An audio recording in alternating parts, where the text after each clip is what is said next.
Hi everyone, and if you want to know how to add the X to Google Authenticator, you've come to the right place. So to do it is really easy. Just open your X, and here you need to follow these steps. Make sure that you're logged in, and now click on your top left account icon and find settings and privacy. Once you've done that, find security and account access, and here choose security.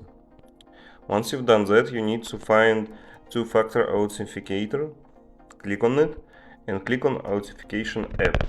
Once you've done that, you need to write your password, and the second one is to choose Authenticator. So choose Google Authenticator and just simply follow these steps.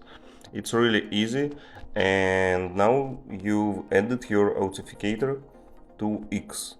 Thank you for watching, leave a like and subscribe.